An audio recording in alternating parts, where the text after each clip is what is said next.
Ladies and gentlemen, today we will discuss about infectious coryza. Infectious coryza is an acute infection of chickens characterized by conjunctivitis, foul smelling, oculonasal discharge, swollen infraorbital sinuses, edema of face, considerable economical losses. These are the characteristics of infectious coryza.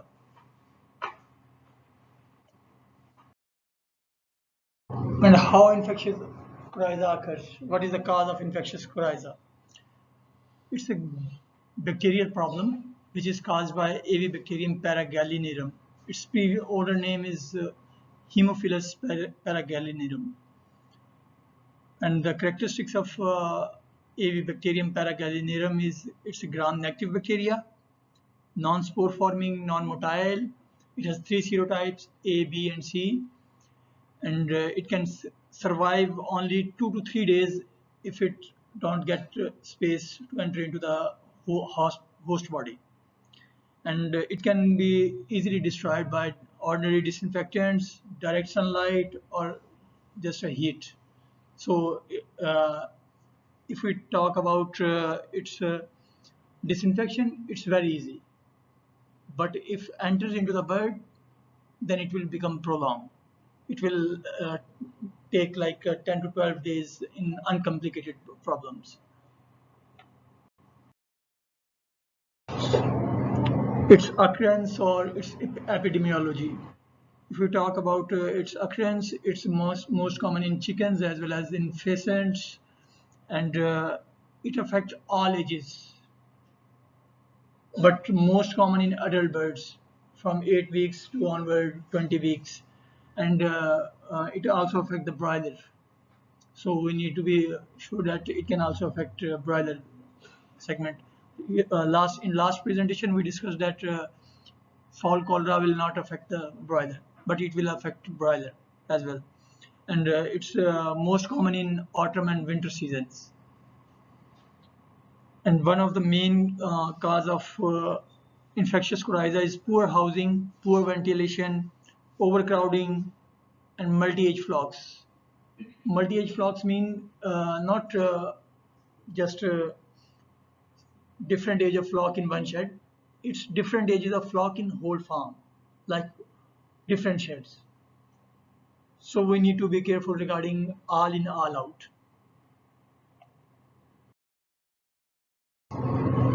Now, if you talk about the pathogenesis, how the disease enter into the bird. The route of infection is conjunctival or nasal with an incubation period of 1 to 3 days. Once bacteria enter into the nasal through the nasal passage or conjunctiva, it will take 1 to 3 days. Then suddenly there will be a rapid onset of disease. So in 2 to 3 days of period, the whole flock will be affected within 10 days. And second is catarrhal inflammation of upper respiratory tract, especially nasal and sinus mucosa. So if you talk about the most affected portion of the bird is upper respiratory tract. The disease will occur in upper respiratory tract. That includes nasal, trachea, and sometimes up to the bronchus. Now we will discuss about the transmission, how it transmits from one flock to another, or within the flock, or is there any vertical transmission occurs or not. If we talk about within the flock, within the flock means the number of birds which are infected, either they can infect the other remaining birds or not. So it will transmit through direct contact, like one bird is infected, it goes to the healthy flock, it will infect all the other flocks by contaminated feeds, contaminated equipments, water, clothing, and feces. And one of the most important thing regarding infectious coryza, it's airborne. Like the infected or the bacteria can transmit through air to the other flocks. That's why we need to be careful regarding this. And from healthy or recovered birds, like the birds which are recovered from infectious coryza, they will be a carrier. They will not infect it themselves again, but they will infect other birds. So disease will be occurred.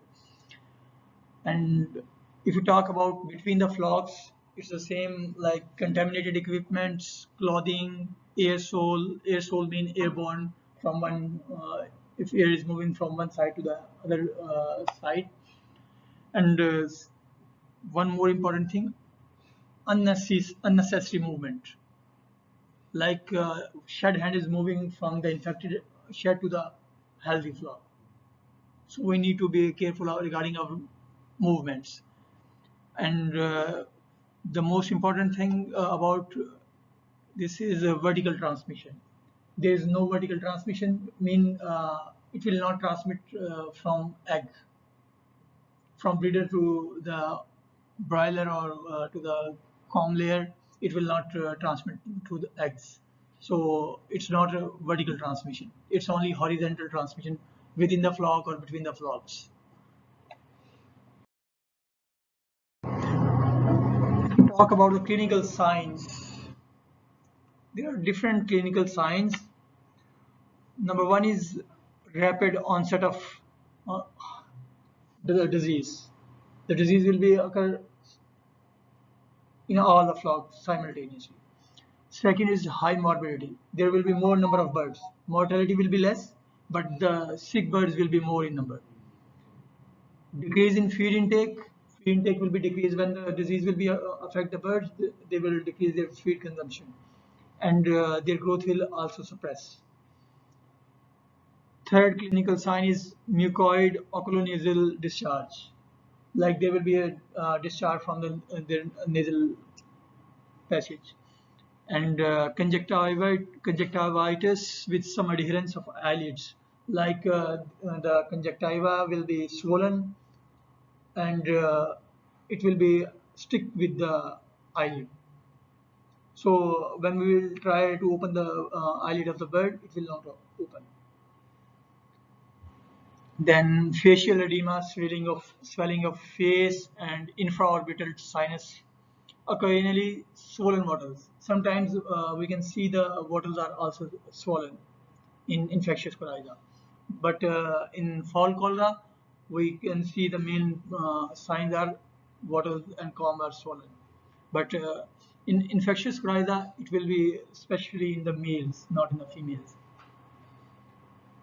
And the egg production will be decreased up to from 10 to 40%. So that is why it's the economical impacting disease. It will hit the economical losses, and other signs are coughing, sneezing, rales, gargling, respiratory noises, and the course period of this disease is 10 to 12 days in uncomplicated cases. Uncomplicated mean only if the birds are facing only infectious coryza problem, then it will last for 10 to 12 days. But if there is another bacterial infection like Salmonella, E. coli, or coliform, any other bacterial infection occurs, then it can persist up to 1 to 2 months.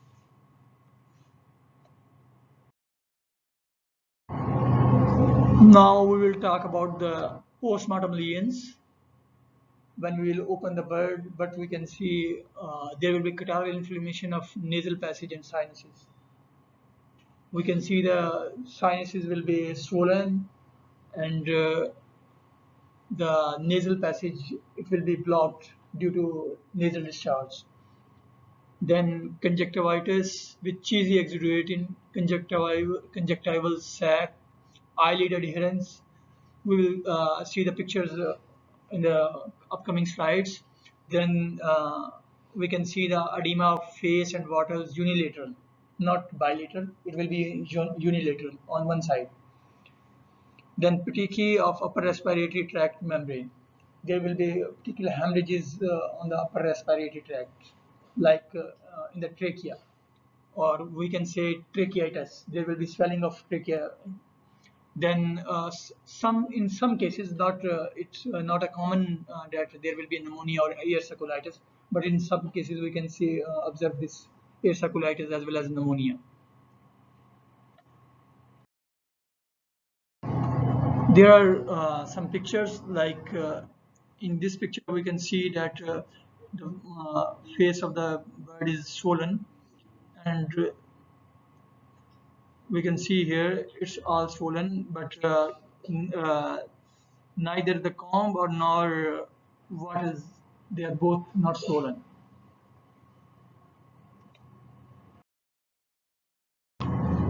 Here is conjunctivitis. We can see here the eyes or eyelid is adhere with the conjunctiva, and second we can see there is a cheesy exudate. So this is a typical sign of infectious coryza.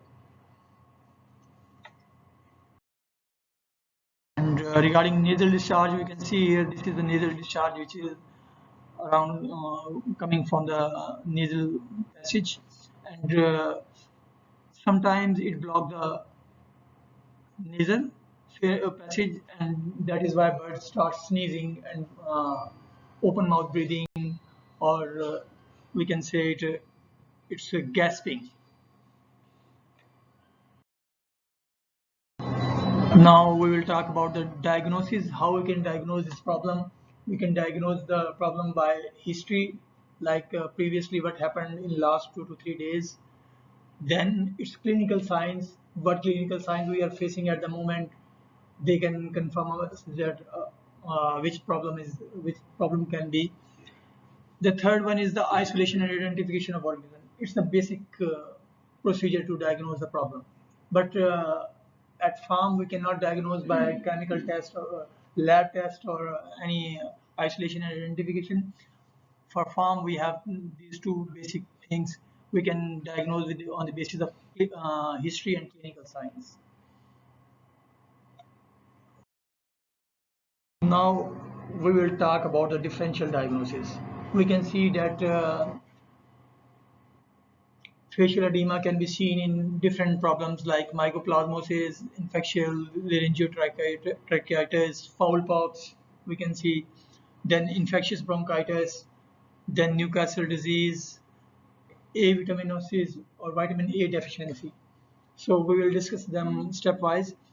If we talk about mycoplasmosis, what will happen if we compare it with the infectious coryza? Infectious coryza occurs rapidly, but mycoplasma problem will be slow, like one bird, two birds, three birds. It will spread slowly, but infectious coryza will spread rapidly. Like today, 10 birds, next day it will be 30, 40, and within 10 days, the whole crop will be affected. If you talk about infectious laryngotracheitis, there will be bloody tracheitis. Mean there will be inflammation of trachea as well as there will be blood in the trachea. But if you talk about infectious coryza, there will be only tracheitis or petechial hemorrhages, not the blood. It will be small hemorrhages in the trachea. Diphtheric lesions in the mucous membrane, there will be lesions. If it's infectious laryngotracheitis, there will be lesions on the mucous membrane in the trachea or larynx. Then if we talk about fowl pox, there will be wart-like lesions, diphtheric lesions in the pharynx and larynx. So in infectious coryza, there will be no wart-like lesions. It will be only on the comb, there will be wart-like lesions. We can observe in infectious coryza, but in fowl pox, it will be inside the body, not only outside. It will be also in the inside the organs like larynx and pharynx. Then if we talk about infectious bronchitis, in infectious bronchitis, kidney lesions, nasal and eye lesions are not noticed, small misshapen eggs. While in infectious coryza, it will not affect the eggshell quality or egg quality. because in infectious bronchitis, the main sign and symptoms of infectious bronchitis, other than these like nasal discharge or other things, sneezing, coughing, the main important sign is misshapen eggs and the egg quality. Sometime we can see the albumin of the egg is water-like. It's the indication of infectious bronchitis, because the infectious bronchitis is a viral problem. It affects the egg quality also, but in infectious coryza it will not affect the egg quality, not actual. So there will be no misshapen eggs in infectious coryza, but in infectious bronchitis there will be misshapen eggs, and sometimes we can see the nasal and eye lesions. Sorry, it's not lesions, eye and nasal discharge in infectious coryza, as well as nasal and eye lesions in the infectious coryza. But in infectious bronchitis, there will be no infectious lesions on the nasal discharge. Sorry, nasal and eye passage. Next problem is Newcastle disease.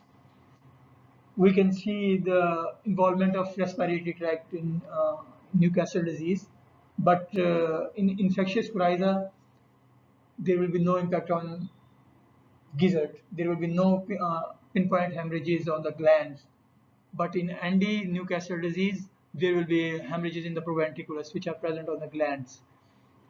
And A vitaminosis means vitamin A deficiency. If we compare it with vitamin A deficiency, there will be swollen head or other, we can see the other signs and symptoms.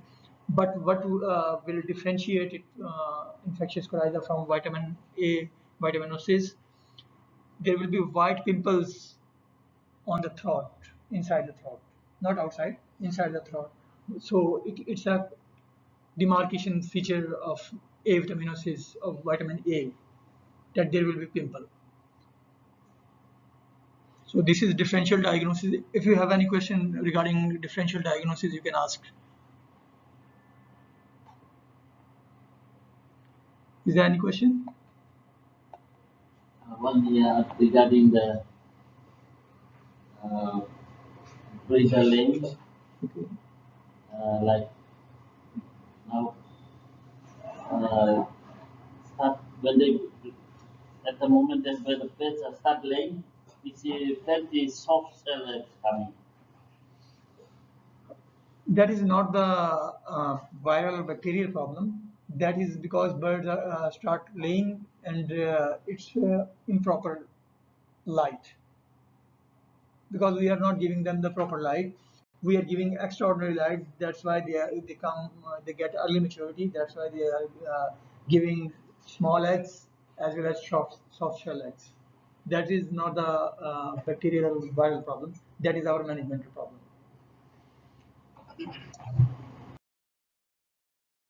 Now, next step is control. How we can control infectious coryza? Number one priority is our biosecurity. If we will follow biosecurity measures, there will be least chances of the disease occurrence. Like our shed hands, they can only visit only their own sheds. They cannot move to the other sheds. If shed hand is coming from home, he will go to his own shed, then he will go back to his home. No need to go to other sheds. Then second is, after cleaning and disinfection of equipment and houses, the premises should be allowed to remain vacant for 2 to 3 weeks before restocking. Mean, if the shed is infected already, like we have terminated one flock due to infectious coryza, now we are going to disinfect it, clean it. After cleaning, we should clean it within 1 to 2 weeks, and then we have to keep it vacant for next 2 to 3 weeks, so the disease can be terminated properly. Because we have already studied that if the bacteria will not get its host, it will die within 2 to 3 days. Then depopulate carriers, mean the birds which even which are recovered from the disease, they should be culled. Otherwise, they will be carrier for the other healthy birds. Then there should be the policy of all in all out program. Not only like we have 2,000 bird in one flock from one flock, and then we are moving 7,000 or 8,000 birds from the youngest flock to the that flock. It will infect the flock, and we will see that there will be a decrease in egg production, and the bird performance will be also depressed. So that is why we need to be careful regarding our placements. There should be all in all. We can understand that we cannot remove them all in all out, like all sheds cannot be emptied at the same time. But what we can do is just in one flock there should be only one age flock. No other flock should be combined. For the on the side, like one of the program now, vaccination program, we have administer the infection Coryza vaccines. No, we will come on this point. Second, this problem is most common in laying birds, especially in layer, because we have multi-age flocks in the at the site. That is why it's most common in laying sites. That is why we need to be careful. If we see a single case of infectious coryza, we need to be cull at the moment, at the spot, and then disinfect or spray the glutaraldehyde or any other disinfection to terminate if there is any problem, bacteria available on the ground, or has infected any other bird.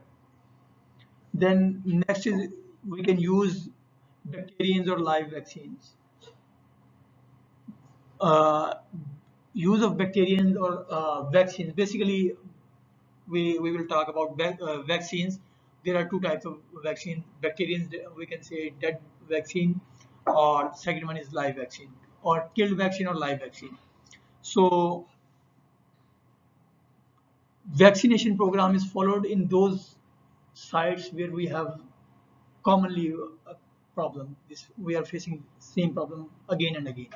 If there is only one shed at the once in a cycle, then we don't want to do vaccination in whole flocks, because it's a general principle. If we will introduce vaccine of a problem which is not prevalent in that area, we are basically allowing the bacteria to grow on that site. That's why we should be avoid vaccine which in on those sites where we don't have any problem. Or